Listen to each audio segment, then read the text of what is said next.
indirimbo Muge nashatse kuvuga ufite iyo umuntu abonye titre Muge ashobora gutahura ikindi kintu. Ndibuka hariyo na emission mwagize mubaza infi yitwa Flora agerageza ku explica mugabo context ya Muge sinosaba umuntu wese kuyiraba kugira yumvirize neza yitahure gusumba. Umuntu yumvise Muge ashobora kubitahura ukundi ariko anemo koko Muge.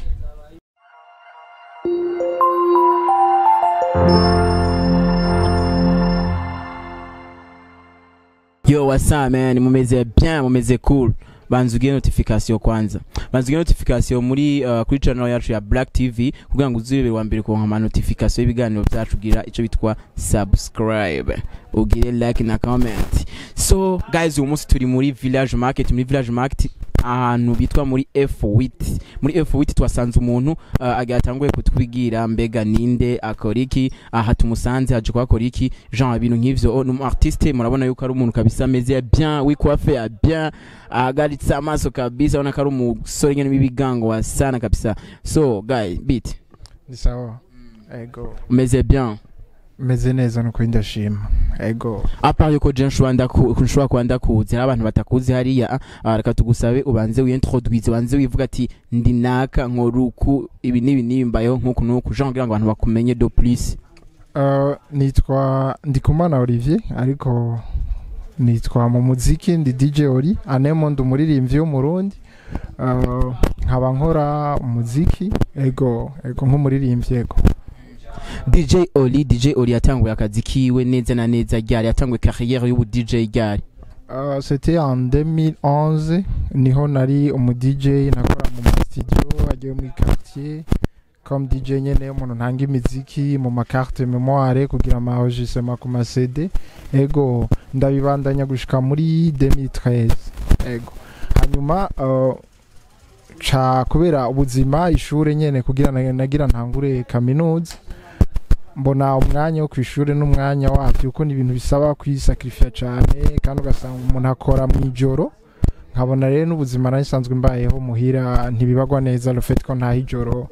cambuga ntireka manze nige then après nzomenya ico nokora uko no banda ndabigenza ego. DJ Oli apere y'imisi myinshi ari umu DJ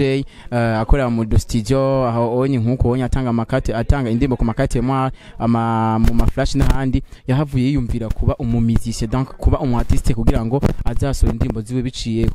mu ma studio atandukanye ngaya mu gisagara ca Bujumbura. Iyo idea yigize gute kugira ngo abanze ave mu DJ gatoye hamacaja muri musique? Nico gihe ofete ngerageje kuvuga uko vyagenze ndibuka nkiri muto nakunda cyane musique nakunda kuririmba nakunda gukompoza ariko sinari bwumve ko nshobora kuja hano hagaragara ngo nk'umuririmbyi ko ndibuka nkiri muto nashobora kugira ama repetition kuri église mugabo hageze kuja kwipresenter imbere ya église ngo ndirimbe ntivyakunda namva ko ntabishobora nabigumanye uko nyene comme DJ ndibuka narigeze kuba DJ muri c'était en 2013 mu DJ wa Hope Studio yakorera imbere en face ya Havana Night Club cyo ndibuka nakorana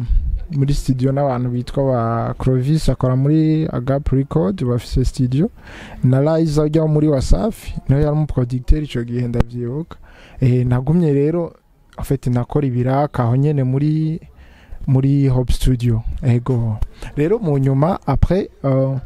ko nabigumanye muri c'était en 2019 navuze ni ko nguma nandika kandi nkaba nkunda kuririmba pourquoi pas no kwipima umunsi umwe ngo numve uko nanje ico nshoboye. Muri 2019 rero c'était muri février ego niho nakoze indirimbo yanje ya mbere ndayikorera muri Agap Record ego ni giki cagutume wiyumvira ko wabanza guhagarika ubu DJ gatoya mugasimbira muri musique na kanoti gake akari mu DJ byo byose wavuze wariyumvira ati tiko abandi baririmba musique wabarekipera kanoti hamamve yonce nja kwe kutayifatanije icari imwe ukabanza guheba kimwe kugira ngo nje mu kindi kandi byose nzi yuko bishobora kugira rimwe atakibazo na kimwe biteje ego birakunda byose ko umuntu ashobora kubikora mugabo muri ico gihe narimwo navuga nti reka manze ndeke ubu DJ en fait sinaburetse complètement ariko naretse kuvyinjiramo cyane ndabigire nk'umwuga nemo sino nubu noronka nk'ahantu ushobora kuvuza ndashobora kuhavuza gusa urumva navuze nti ko ndiga kuko vyantwara umwanya kandi ntivyatuma ni concentre neza kubwanje mugandazi ko ari abantu bashobora kubifatikanya rero nca mvuga nti reka manze mbangire nige ego ndabikora uko. Indirimbo Muge ni indirimbo y'uyu musore mubona DJ Oli ariwe Olivier, ni indirimbo iriko irahitinga cyane gose nka mu gisagara ca Bujumbura, ni indirimbo iriko irabica bigacika, ni indirimbo kari magiye mubona ku mafishi amwamwe yo muri BTV yagiye irahiganwa, wogira hari cyo woyitubwira ko indirimbo Muge by DJ Oli. Indirimbo Muge nashatse kuvuga ufite iyo umuntu abonye titre Muge ashobora gutahura ikindi kintu. Ndibuka hariyo na emission mwagize mubaza infi yitwa Flora agerageza ku explica mugabo context ya Muge sino saba umuntu wese kuyiraba kugira yumvirize neza yitahure gusumba umuntu yumvise Muge ashobora kubitahura ukunda ariko anemo koko Muge gusa natanze romo Muge mugabo ndarimbamwe ni koko Muge mu majambo make ni abantu baba hypocrite, abantu mushobora kugendana mugenzanya,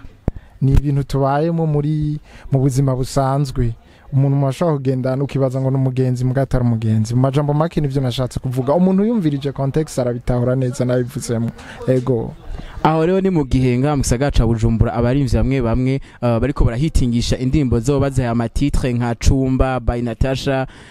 n'izindi za mucamuzi bona zimwe zageze hitinga zifise tendance kabisa amatitre ugasanga arafrapa cyane, ugasanga ni ibintu kabisa bituma abantu birukira kuri indirimbo kumviza indirimbo bivanye na titre bayihaye. Nkuko na jewe nagize ikibazo avuga ati DJ Oli Muge. Je m'en souviens nabaje umudema naho nakoje igano yitwa Flora ndamuga ati none Muge umujama afise ghetto ajya abana agira musaza ico kintu c'amageto mbe ubahe kwa papa na mama ego mbana na mama wanje papa nawe nkifise ego byo byose umuntu yakura kwibaza ngo Muge yakura kwibaza kabisa titre Muge tendance yayo urumva yuko ari titre iteye ubwo. Hama DJ Oli afise ama objectif ameze gute muri carrière ya musique?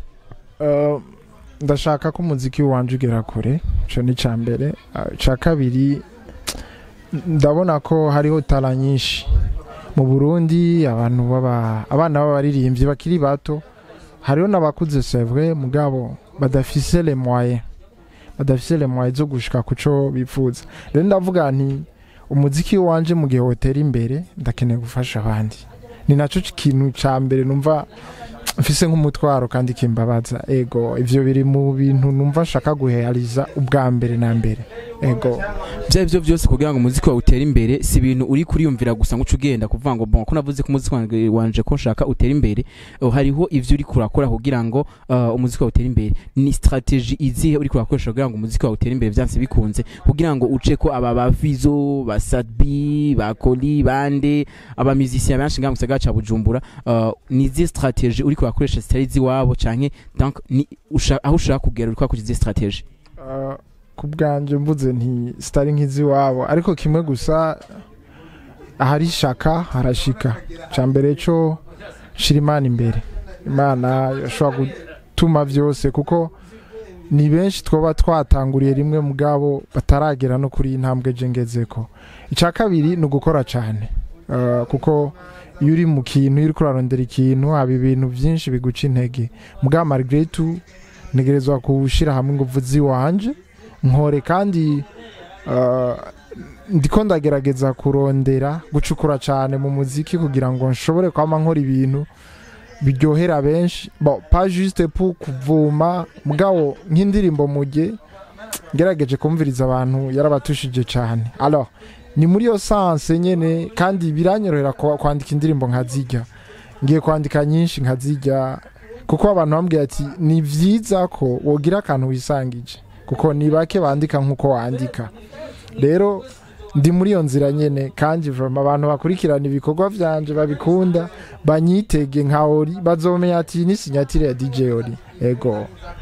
abatari bake ngo umuziki w'Ibujumba ariko asubiza inyuma n'ubu studio buri ku mabarabara usanga abantu batakija kuri YouTube ngo barabe indirimbo usanga bahita bagenda kuzigura ku studio bumwe mu gihe nawe wabaye mu DJ kandi nawe wacuje indirimbo z'aba style runaka mbere bamwe warabuje gutera imbere biciye muri ubwo buryo uramutse usanze indirimbo wikabuza ku studio bujya studio muri quartier hama ukabona abantu bayigura 100 amajana 200 wo vyakira gute mu gihe nawe wabaye mu DJ mu muri bujya studio kubisanzwe ndavyakira ko atakundi niko ndibugire ariko niko tubayeho mu Burundi niko tubayeho nta tegeko riraza ngo ribibuze ivyo dinpa ni vyiza kuko hari abantu badashobora kugura amamega ukene abantu badashobora kugira amatelefone Android ngo baje kuri YouTube ngo bazirabe ariko ikintu kinini jewe ndondera hariho message mbashaka gutanga ku bantu rero niyo abadifize hajya muri quartier ni bon nico gituma mvuga nti cane ibi bintu bidushikira mu buzima nivyo ngiye gukora ko cane niba itanga muri quartier kumviriza abantu 50 message yanje zo bibaye transmis kandi kiri no mu bintu nifuza cane kandi nikindi kintu cakunze kuntusha peut-être que mu ma interview no narakoze canke n'izindi peut-être hariho ikintu que j'ai remarqué maze kuja mu muziki anarigeze kumva kera abana bo mu kibano ukaza wumva ngo moi je vais être umusani ugasanga n'umwana biramutumye guheba ishure urumva mugabo mugihe umwana ahevye ishure abona peut-être abari imbere yiwe abasani bari imbere yiwe umenga babaye ubuzima bwiza mugabo amaze kuba umuririmbyi ndiko ndabona la vie réelle y'abaririmbyi rero ndakeneye gutanga message nyinshi muri rugogo waruka kuko nk'umuntu ahebishura avuga ngo akeneye kubiki kubisanzwe watarahashika ntamenye ivyarimwo kandi buko umuvyeyi akunda kumbwira ngo nkiyo nkoze nk'ikintu mbonye atankoreye ikintu nkavuga ngo akambwira ati kura uzobona kuko we yarabamaze kubona ubuzima icarico rero ndashaka cyane message zanje zibe transmis gushikaho jewe nshika ijwi giwanje ribe message cyane ivyo nshaka gushikiriza bishikira abantu rero nivyaca muri ubwo buryo mugabo message yanje gashika ni vyiza nta kibazo n'ukuri ndabishima mugabo n'agafaranga nako nyene karakenewe ego DJ Oli abona umuziki w'u Burundi gute abona gute muri rusange cyane ngaye Bujumbura n'ukuri biracagoye cyane kuko ariho benshi bafashe umuziki nk'akazi mugabo ubonye bitariko birariha bivuna inguvu kandi bica intege benshi kandi bica bigora n'ukuntu umuntu abaho niho usanga umuntu yespera kuba muri ubu buzima ugasanga yisanze mu bundi nusanga bamwe bariko barononekara nuzusanga ugwaruka bariko baranwa ibiyayura mutwe ibindi genre nk'ivyo rero anemo ntaho turaja cane yego nivyo ari aka evolution k'indi myaka ariko twashaka ko vyo bavyiza gusumba nk'umuntu aririmba kuko mu bindi bihugu sameki n'umuntu umwuga ni ikintu gishobora kubeshaho umuntu akabaho kubera ico kintu gusa rero twebwe vraiment nabirashika mugabo turavyifuza cyane ko hogira ikintu gihinduka yego nimba hari ababijejwe turazi ko bariho barabe gisata c'umuziki bakigarukire ego DJ Olivier byo byose ariho intambamye abona muri mu muziki muri career y'umuziki wiwe arabasha kuvuga ati jewe nsamaye gatoya iki kintu kirashobora kunyampesha kubandanya muziki yanje vyoroshe ni izihe ntambamye ubona muri muziki yawe kujya uvuga ati je vraiment nsamaye gatoya abafanizi banje bose bogira icarimwe kubisanzwe se nkuko nabivuze tuba dushaka ko bimera nk'akazi ariko kubisanzwe sakazi nico usanga umuntu ari karabibangikanya n'ibindi rero sinzoreka kuja kuko ngo bisanzwe nka jewe nimba nsohora nimba nasohoye video nimba nasohoye ama audio ni kuri jewe nyene nta muntu ari karamfasha no kuvuga na mahera nkora umufuki wanje amahera nayo ndayarondera no kuvuga ndetse kuyarondera na wa muziki uzoba stop uzohagarara rero nuko usanga tubibangikanya ndarondera amahera kugira nkora umuziki kandi umuziki urumva ntaco ndiko ndawuronkamwo rero le fait que umuziki utari kuraduhemba utari kuraduha ico twespera kuronka uca usanga nyene twifokasinga cane kuntuze kurondera ubuzima ejo kazoza ya usanga nyene bimeze uko ego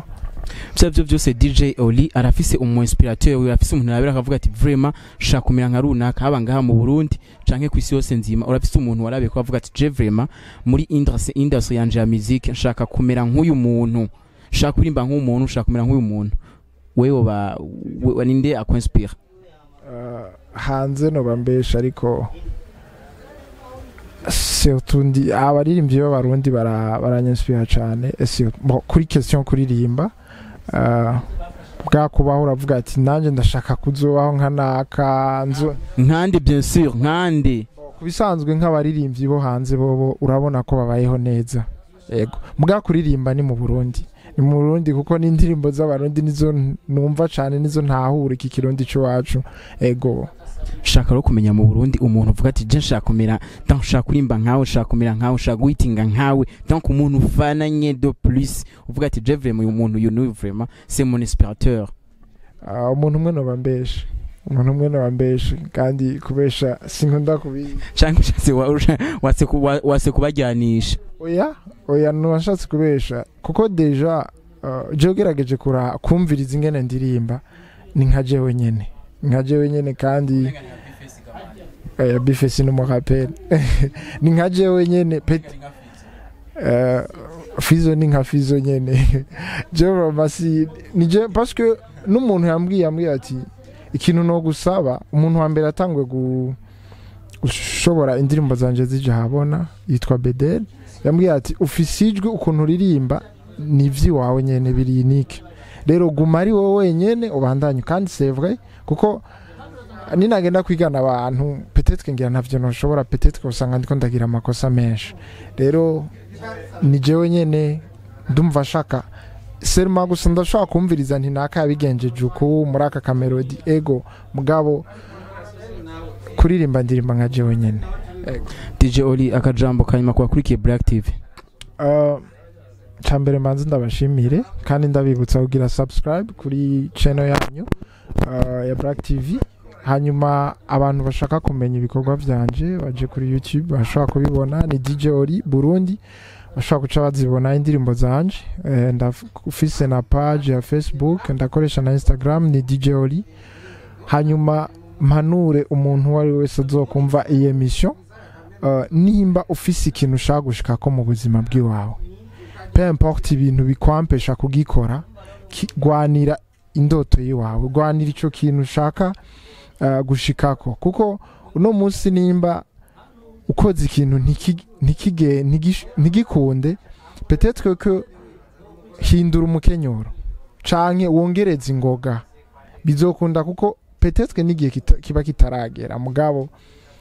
ni wakora ni washiramo ishaka ndazi neza ndi certain que ibintu ushaka gushikako uzobishikako ego okay, natugushimire guys.